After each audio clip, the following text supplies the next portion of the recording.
नमस्कार विद्यार्थी मित्रांनो, तुमचं सहर्ष स्वागत आहे जे के MPSC सर्च चॅनलवरती। आज आहे आपला पार्ट 7 सामान्य ज्ञानचा।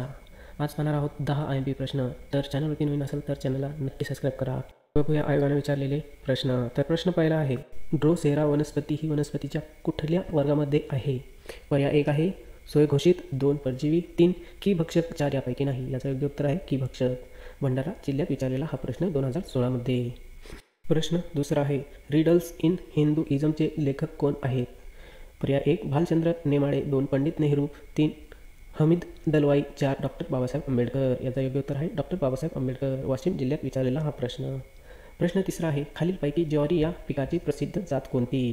खालीलपैकी ज्वारी या पिकाची प्रसिद्ध जात कोणती? पर्याय 1 मालगाडी 35-1, 2 कल्याणसेना, 3 श्रद्धा, 4 शांती। याचं योग्य उत्तर आहे मालगाडी 35-1। वर्धा जिल्ह्यात विचारलेला प्रश्न। प्रश्न चौथा, शिवाजी महाराजांनी ज्यावेळी काबीज किल्ल्यावर ते जावळीस आले असता ज्यावेळीच्या डोंगरावरील एक जागा त्यांच्या मनात फार वसली आणि त्या जागेवर त्यांनी किल्ला बांधून घेतला, हा किल्ला म्हणजेच टिंब होय। पर्याय 1 प्रतापगड, 2 पन्हाळगड, 3 प्रचंडगड आणि 4 राजगड। याचा योग्य उत्तर आहे प्रतापगड। पुढचा प्रश्न पाहूया। हा प्रश्न तुमच्यासाठी आहे मित्रांनो। कंगारू हा प्राणी कोणत्या देशात आढळतो? पर्याय 1 भारत, 2 ऑस्ट्रेलिया, 3 अमेरिका आणि 4 चीन। याचं उत्तर कमेंट बॉक्समध्ये द्या मित्रांनो। कंगारू हा प्राणी कोणत्या देशात आढळतो? प्रश्न 5वा आहे, नंदुरबार जिल्ह्यातील एकूण लोकसंख्येपैकी अनुसूचित जातीची लोकसंख्या किती टक्के आहे? पर्याय 1 80.28, 2 72.28, 3 70.28, 4 69.28। याचं योग्य उत्तर आहे 69.28। नंदुरबार 2019 मध्ये विचारलेला हा प्रश्न।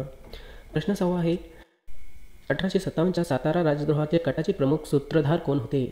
पर्याय 1 रंगो बापूजी, 2 धाराराव पवार, 3 रघुनाथ करंदीकर, 4 यापैकी नाही। याचं योग्य उत्तर आहे रंगो बापूजी। प्रश्न 7वा बघूया, खालीलपैकी कोणता तालुका अहमदनगर जिल्ह्यात नाही? पर्याय 1 पाथडी, 2 श्रीगोंदा, 3 अकोला, 4 राहुरी। याचं योग्य उत्तर आहे अकोला। खालीलपैकी कोणता तालुका अहमदनगर जिल्ह्यात नाही? तर अकोला। अहमदनगर जिल्ह्यात विचारलेला प्रश्न।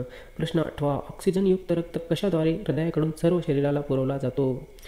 पर्याय 1 महाशिरामार्फत, 2 महाधमनीमार्फत, 3 फुफ्फुसामार्फत, 4 यापैकी नाही। याचं योग्य उत्तर आहे महाधमनीमार्फत रक्त पुरवला जातो। प्रश्न 9वा पाहूया, कावीळ या रोगाचा शरीराच्या कोणत्या भागावर परिणाम होतो? सोलापूर 2017 मध्ये विचारलेला प्रश्न। पर्याय 1 हृदय, 2 फुफ्फुस, 3 यकृत आणि 4 श्वसन इंद्रिया। याचा योग्य उत्तर आहे यकृत। कावीळ रोगाचा शरीरावर कोणत्या भागावर परिणाम होतो? तर यकृतवर परिणाम होतो। प्रश्न 10वा, महसूल खात्याचे ग्राम स्तरावरील दप्तर कोण सांभाळतो? पर्याय 1 ग्रामसेवक, 2 तहसीलदार, 3 BDO, 4 तलाठी। याचं योग्य उत्तर आहे तलाठी।